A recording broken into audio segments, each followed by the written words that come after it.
When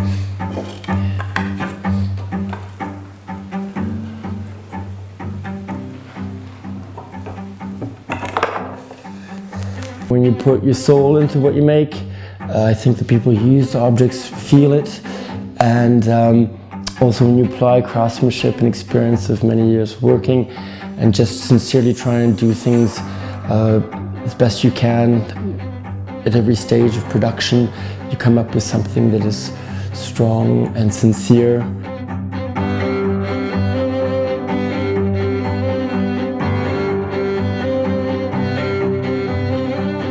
My name is Peter Steltzner. I'm originally from California, the San Francisco Bay Area, a little place called Sausalito.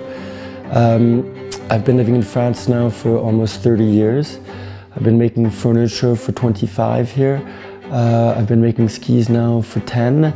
I'm basically a craftsman, person who's passionate about making things with my hands. So my company is called Rabbit on the Roof. Rabbit on the Roof because in Paris, where I lived for many years, I had rabbits on the roof of my workshop, which was kind of a quirky story and a quirky name for something that was quite improbable as an idea, which is to make modern freeride skis by hand, using traditional materials.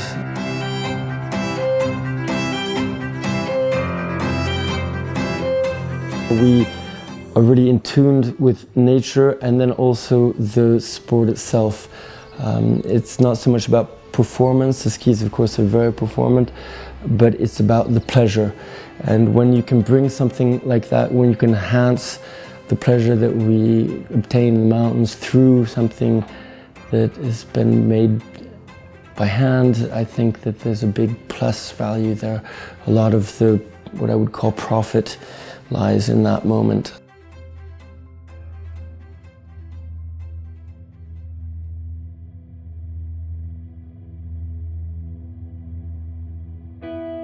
Basically, starting from high school, I'd gotten into ceramics and pottery and loved that very much as soon as I started doing it, and was always in the ceramic studio for many years. But then fell in love with a French woman and was brought back to France. Had no trade, had finished a university degree in French as a result of having studied here after high school 1 year and continued. And then started working in photography. Brought me into fashion photography, working for magazines like Vogue and whatnot. But after a couple of years, I realized that it was a little bit too dust-free.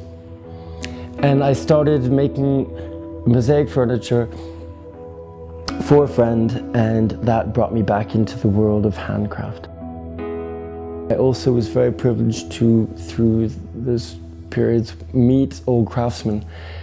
And I'd find if I needed a tool that I didn't have in a local wood shop and would ask to borrow it, they would be receptive.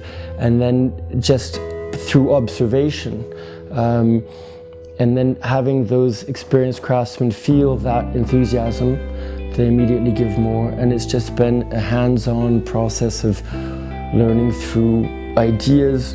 Every idea makes us explore new techniques, and those techniques develop experience. And making skis, in fact, is just kind of a soup of joining those experiences together.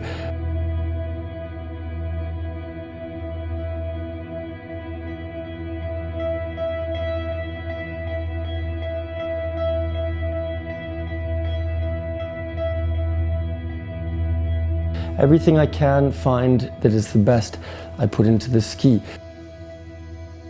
The quality of the wood is essential. The difference between an industrial ski and a handmade craft ski basically lies in those ingredients. We have been using wood for hundreds of years now to make skis, and through that experience have chosen certain varieties such as ash or hickory, maple. Several varieties are usable for their natural mechanical qualities. The wood has an incredible capacity of dampening vibrations that are created skiing, a strength that comes from being a one-piece core, and not having many elements that will inevitably kind of be vibrated apart through use. From the very first pair, I kind of had a certain amount of benediction from mountain guides, from passionate professionals, and that really kept me going. A lot of the evolution in making skis has just been hands-on experience, never giving up if you think the last pair wasn't exactly what you wanted. It's also kind of like surfing, looking for the perfect wave. The next one is always going to be the best. These projects are like dreams, you know. Every time you finish that one project you've been dreaming about, another one comes up, which is what keeps it interesting, keeps it real. It's been a wonderfully beautiful story, and I hope it will continue for a long time.